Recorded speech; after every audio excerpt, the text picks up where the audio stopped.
Hi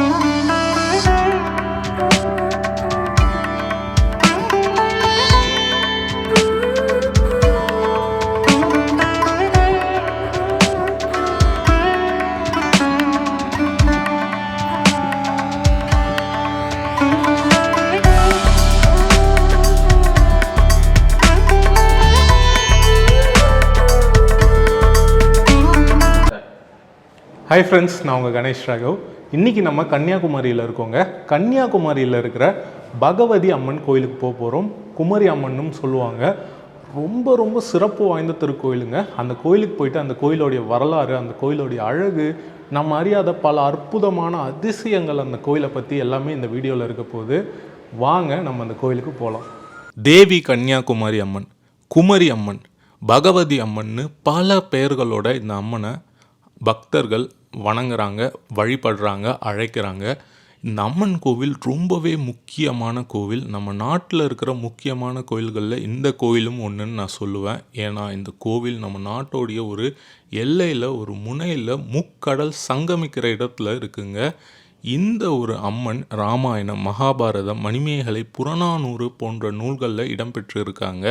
Krishna யஜுர்வேதத்திலையும் இடம்பெற்று இருக்காங்கங்க. அது மட்டும் இல்லாமல் ஒரு கப்பல் வணிக நூலான பெரிபல்ஸ் ஆஃப் அ எரித்தேரியன் சி அப்படின்ற ஒரு புத்தகத்தில், அதுவும் 1ஆம் நூற்றாண்டில் இடம்பெற்ற புத்தகம்ங்க. அந்த புத்தகத்தில் இந்த அம்மன் பற்றியான குறிப்புகள் இருக்குது.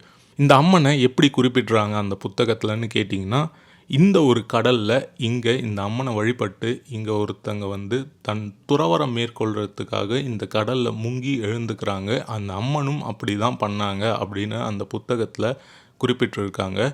அது மட்டும் இல்லாமல் இந்த அம்மன் பற்றியான குறிப்புகள் நிறைய இருக்குங்க. நம்ம எல்லாருக்குமே தெரியும் குமரி கண்டம்ன்ற ஒரு கண்டத்தை பற்றி. அது கண்டம் நீரில் முழுகி போயிடுச்சுங்க. அந்த ஒரு கண்டத்தோடைய தெய்வமாக இந்த கன்னியாகுமரி அம்மன் விளங்கி இருக்காங்கங்க. அது மட்டும் இல்லாமல் இந்த அம்மனை பற்றியான நிறைய அதிசயமான தகவல்கள், இந்த கோயிலை பற்றியான நிறைய சிறப்பம்சங்கள் இந்த ஒரு வீடியோவில் இருக்க போது. இந்த வீடியோவை முழுமையாக பாருங்கள். இதோ நேராக ஒரு கோபுரம் தெரியுதா, அங்கே தான் பகவதி அம்மன் கோயில் இருக்குது. நீங்கள் பாருங்கள், இந்த கன்னியாகுமரியில் இப்படி டவுனாக ஏறி இறங்கி அந்த மாதிரி தாங்க இருக்குது. இந்த பக்கம் உங்களுக்கு திருவள்ளுவர் சிலை தெரியுதா, சூப்பருங்க. இப்போ இந்த கோயில் கூட பார்த்திங்கன்னா கடல் அரித்த பிறகு இன்னொரு வாட்டி கட்டப்பட்ட கோயில் தான் சொல்லப்படுது இந்த கோயில். இங்கே இருக்க இந்த பிரதான வாசல் வடக்கு வாசல். இந்த வடக்கு வாசல் தான் எப்பயுமே திறந்துருக்கும் இந்த கோயிலில். ஆனால் இந்த அம்மன் கிழக்கு நோக்கி இருக்காங்க. அந்த கிழக்குலேயும் ஒரு வாசல் இருக்குது. அந்த வாசல் எப்பயுமே மூடி தான் இருக்கும். ஒரு சில விசேஷ நாட்களில், திருவிழா நாட்களில் அந்த வாசல் திறக்கப்படுது. இந்த ஒரு வாசல் அடைக்கப்படுறதுக்கான இன்னொரு கதை இருக்குங்க. என்னன்னு கேட்டிங்கன்னா, இந்த அம்மனுடைய மூக்குத்தி ஒளி அவ்வளவு பிரகாசமாக இருக்கிறதுனால கப்பல்கள், அந்த கப்பல்கள்லாம் இது ஒரு கலங்கரை விளக்கம்னு நினச்சி இங்கே இந்த பாறைகளில் விபத்துக்கள் ஏற்படுது. அதனால் இந்த வாசல் எப்பயுமே மூடப்பட்டிருக்கு அப்படின்ற ஒரு கதையும் சொல்லப்படுதுங்க.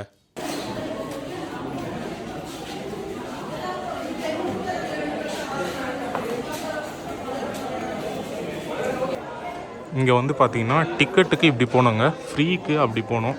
நம்ம ஃப்ரீலேயே போகலான்னு முடிவு பண்ணிட்டோம். போயிட்டு வரலாம். நம்ம ஃப்ரீ தர்ஷன் போயிட்டுருக்கோம். ரொம்ப க்ரௌடு வர கோயிலுங்க இந்த கோயில். அதனால் இப்போ க்ரௌடு இல்லைன்றதுனால நம்ம ஃப்ரீ போயிட்டுருக்கோம். க்ரௌடு இருந்திருந்தால் டிக்கெட்டில் போகிறது பெஸ்ட்டு.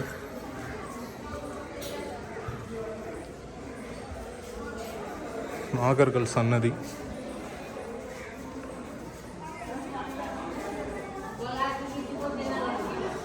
இந்த மலைநாடு, இந்த கேரளாவில் பார்த்திங்கன்னா இந்த தூண் ரொம்ப ஃபேமஸ்ங்க. நீங்கள் திருவனந்தபுரத்தில் நிறைய இடங்களில் நீங்கள் இந்த தூண் பார்க்கலாம். இந்த பாவை விளக்கோட இருக்கிற தூண் இங்கே பாருங்கள்.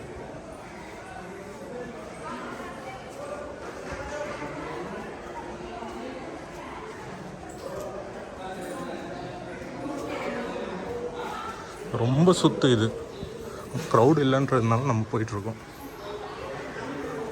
இங்கே தான் பார்த்திங்கன்னா சாமி தரிசனம் பண்ணிவிட்டு வெளியே வர வழி.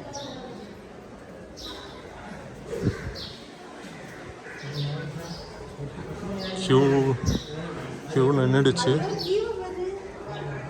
என்னடா இது? இங்கே பாருங்க, அம்மன் விமானம்.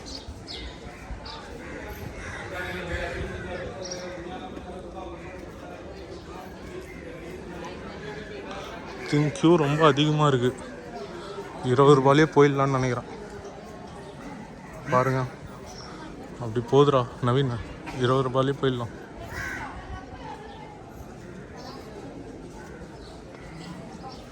வா திரும்பி போகலாம். இங்கே பாருங்கள், கன்னியாகுமரி அம்மனுடைய புகைப்படங்கள் ரொம்ப அற்புதமாக இருக்குது.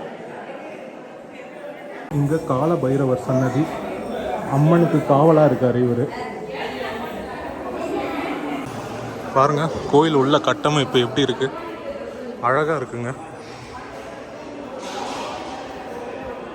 இந்த கோயில் உள்ளே இருக்கிற கிணறு, இந்த கிணறுக்கும் ஒரு சிறப்பு இருக்குது. இந்த கடல் பக்கத்தில் இருந்தாலும் இந்த கிணத்து தண்ணி வந்து நல்ல சுவை தரும் அப்படின்னு சொல்லப்படுது.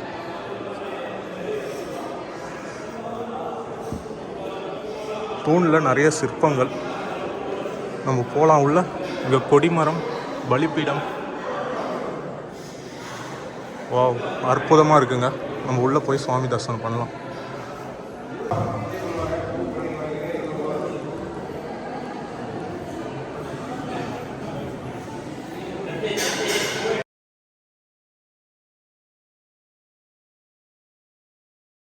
இங்கே தாங்க இருக்காங்க கன்னியாகுமரி அம்மன்.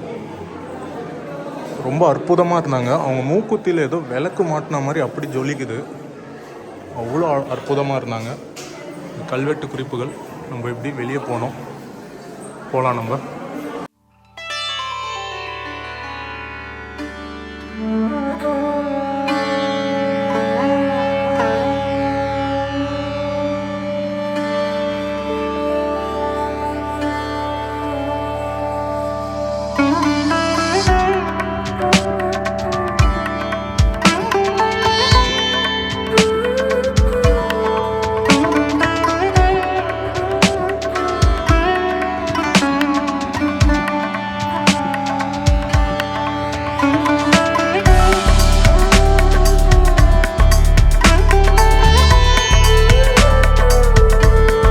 இப்போ நம்ம கோயிலுக்கு வெளியே போயிட்டுருக்கோங்க.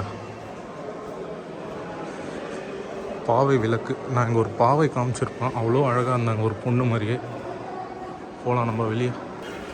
இந்த கன்னியாகுமரி அம்மனுடைய புராண வரலாறு என்னன்னு கேட்டிங்கன்னா, பானாசூரன்ற அசுரன் இங்கே ஆட்சி புரிந்து வந்துட்டுருக்கான். அவன் வந்து பிரம்மதேவர்கிட்ட வரம் வாங்கியிருக்கான். இந்த மாதிரி ஒரு கன்னி பெண், ஒரு இந்த வயசில் இருக்க பெண்கிட்ட இருந்து தான் அழிவு வரணும்னு.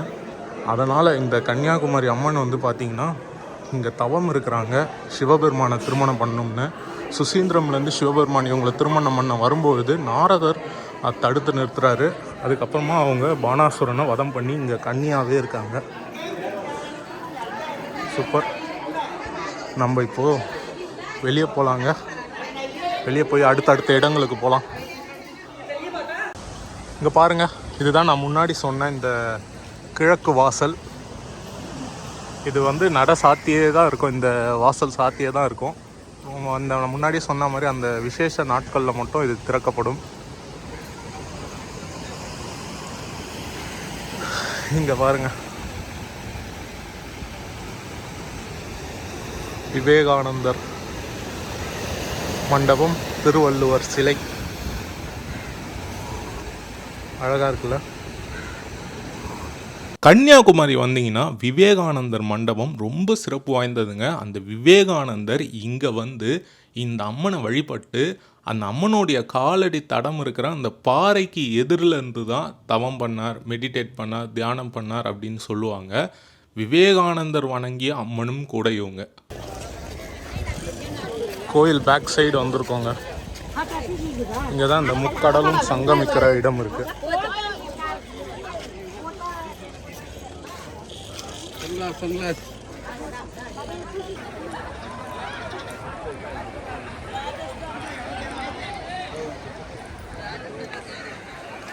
இதுதாங்க முக்கடலும் சங்கமிக்கிற இடம்.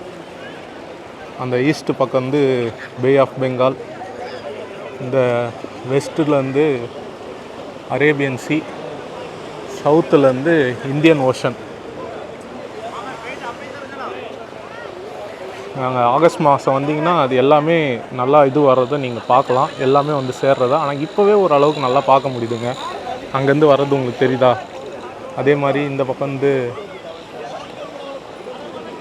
வெஸ்ட்லேருந்து அங்கே தெரியுது, அங்கே வர்றது, சவுத்துலேருந்து வர்றதும் நல்லா தெரியுது.